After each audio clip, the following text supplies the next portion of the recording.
These CRM guys are gonna feel pretty stupid when they find out that they're fucking with the wrong people.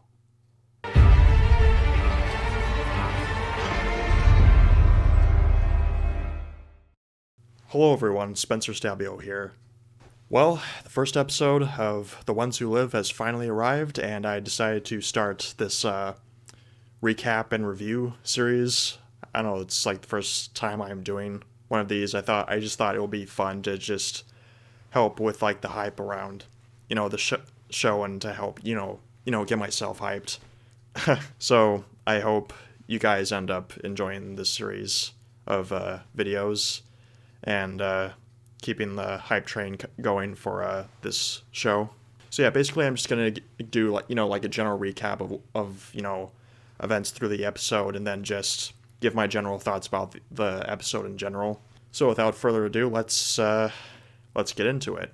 So we start off with Rick in like this apartment, and there's like a TV on, and he's like sitting at this table, and basically he's like considering like offing himself. I mean, I'm not sure, what the correct word is here, so YouTube doesn't get upset. Yeah, we start off with that pretty heavy scene, and then of course we have the intro, which shows like this map of the US and all these different locations. There's even like a reference to Fear of the Walking Dead with the radioactive symbol that's placed in Texas, which of course is where Teddy and his cult set off that missile. So anyways, we cut to like 5 years after the incident at the bridge in season 9, and you have Rick and all these other like co-signees there to like volunteer and help clear out this like disturbance. Like there was this fire that somehow started, and then there's all these walkers that are burning and that are on fire, which is, there's pretty cool visuals there. And then we get to a very crazy scene where, so Rick is attached to like this wire that is holding him back. Like there's this, CRM soldier behind him, and it's to keep him from running away. And I think, if I recall correctly, at this point, Rick has already tried to escape like 3 times. So yeah, he's attached to this wire that's, cuffed like around his wrist. Yeah, so, he goes basically as far out as he can. He's killing, any walkers that are in his way. He reaches that point where, the soldier has to like, pull him back. And then, Rick is saying like, oh, wait a minute, I dropped my axe. And we get to this very crazy scene where, yeah, he cuts off his hand. And yeah, basically, that's something that has been speculated ever since the first few teasers for this show. He cuts off his hand, and he cauterizes the wound in a burning walker, which is pretty badass. But this escape attempt does not work, and he ends up getting tased and knocked out. And then we go into a scene where it's like the beginning of like this periodic like dream sequence with him and Michonne, which I thought was very interesting. It's almost like he's dreaming of a time before, walkers took over the world, and, how, him and Michonne could have gotten into a relationship. And then anyways, after that, we cut to him in his apartment. He no longer has his left hand. And then we cut to Rick at like this at one of the culling facilities, and basically he's dishing out, like, it's from like the perspective of him like writing letters, but it also acts as exposition for the audience. And basically he's saying something along the lines of like, you have to work like around 5 or 6 years to gain citizenship inside the Civic Republic, which I think is interesting. So yeah, but he's at this culling facility, and he's helping take out walkers. And this is where we meet Lieutenant Colonel Okafor, who is an interesting character.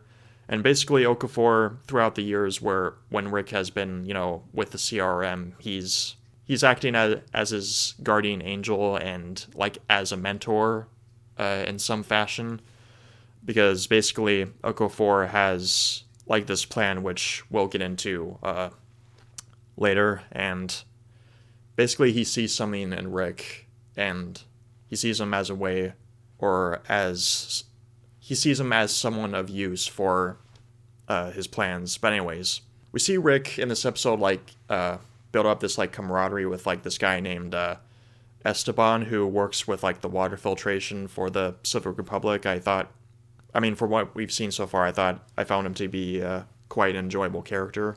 Yeah, and then basically, like Okafor has been, pressuring Rick into becoming a soldier, and as much as Rick hates that, he ends up taking up the suit and, going into military training. He meets this other character. Her name is Pearl Thorne, and she comes. I think she was a part of like the South African military until she was, I guess, rescued by Okafor and picked up. And then, so here's like where we get into like Okafor's, plan. So yeah, before we get into the plan, this is where he reveals what A's and B's are, and A's are basically like people that like have a strong will and, someone that people would follow, and B's are, I suppose, like from what I remember, like those that are easier to control. Yeah, that's what I remember from that. And also, basically, Okafor wants the CRM to change, and he sees Pearl Thorne and Rick as a way to, do that. He's basically, grooming them to become leaders within the CRM. Then we get into like a conversation between Rick and Major General Beale, which is interesting. General Beale is like, is there, anything I should know about with Okafor? And Rick is like, no. And, Beale is like, okay, good. Yeah, it's interesting, seeing Rick, stand at attention, for someone as he's getting into like military training for the Civic Republic military. Also, Rick gets a prosthetic hand, which has a knife in it, which is pretty badass. And so we get to like this point where, Rick wants help from Esteban, because he knows like, the pipe structures around like the Civic Republic and, ways of, getting in and out. So he does manage to like get his help. And then during like this raid mission that I think it is a raid mission, they're basically like going to like this chemical plant or facility or factory, and that's where Rick can like find this pipe to escape through, but it doesn't go according to plan, unfortunately. And as he's trying to mask his escape,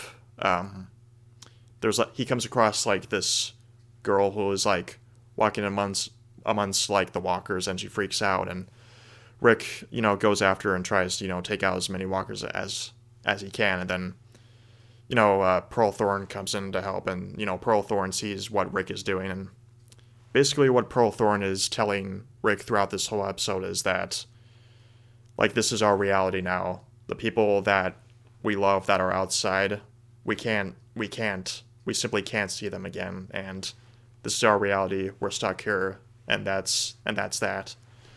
And of course, Rick is, being the man that he is, he's not up for that. And then and also in his like conversation with Pearl Thorne, she tells Rick that Okafor knows things, like knows actually a lot of things about Rick. So we get to this really great scene where Rick is interrogating Okafor. Basically, Okafor is telling, Rick that, listen, this is the best option, or else people that you love will, get hurt. And we get some great acting from Andrew Lincoln in this scene.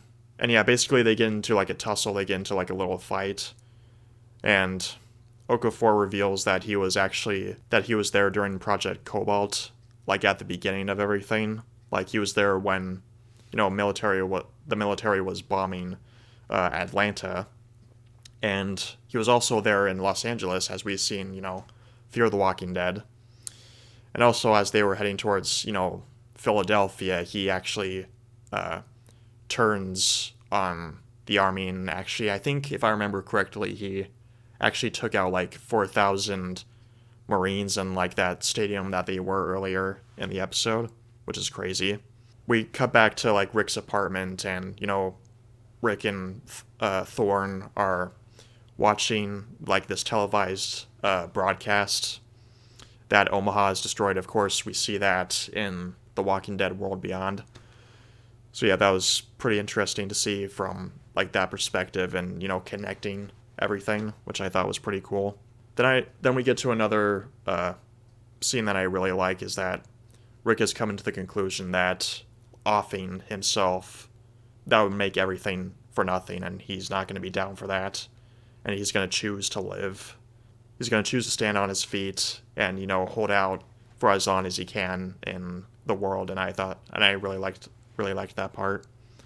And also we get like this cool montage, like where it's like time is passing and him and Pearl Thorne are like refurbishing this college and turning it into like a CRM base, which I thought was pretty cool. Just again showing how like efficient and resourceful the CRM is.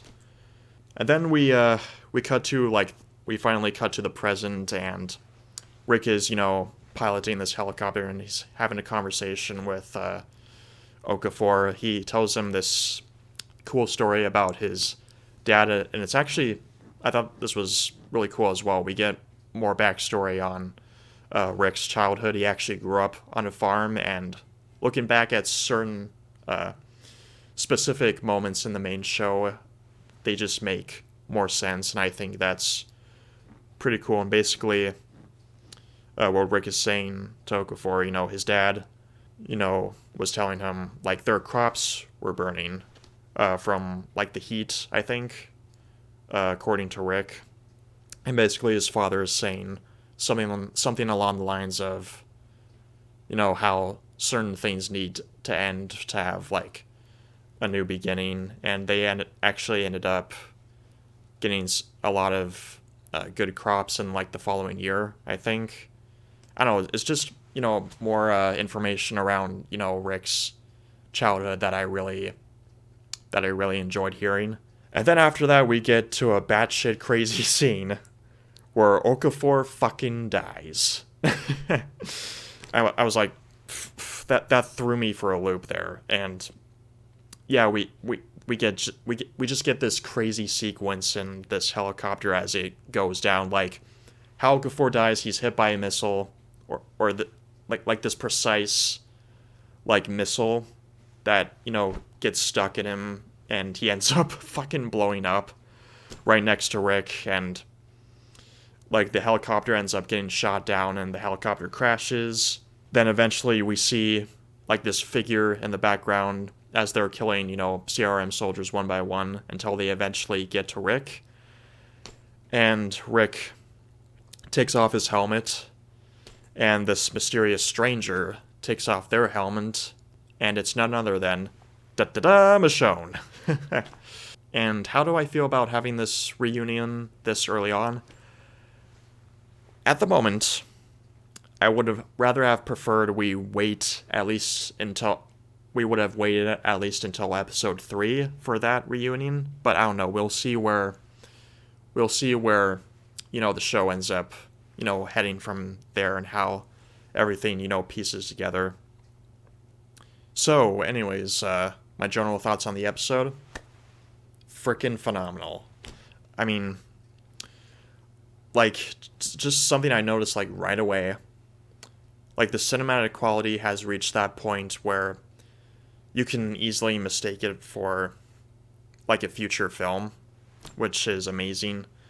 And I think overall, this episode did a really good job of, like, dishing out what Rick has been up to all these years, and in such, like, good pacing.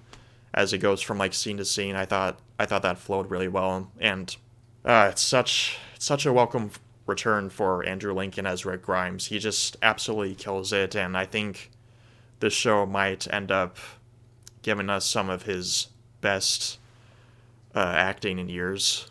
Going off of this, first episode, he's just an absolute force and presence on screen, and I can't wait to see more of that. So I'm assuming in the next episode, it's going to heavily focus on Michonne and, where she's been and, like, the progress she's made in finding Rick. Obviously, at the end of this episode, she does find him. But, yeah, that's going to be interesting to see what happens leading up to that. So, we have officially started The Ones Who Live, and I just can't wait to see this whole story unfold. And yeah, as a Walking Dead fan, I feel very, very satisfied so far. Well, that's really all I have to say. I hope you enjoyed this recap and review. So with that being said, I wish all of you a good day.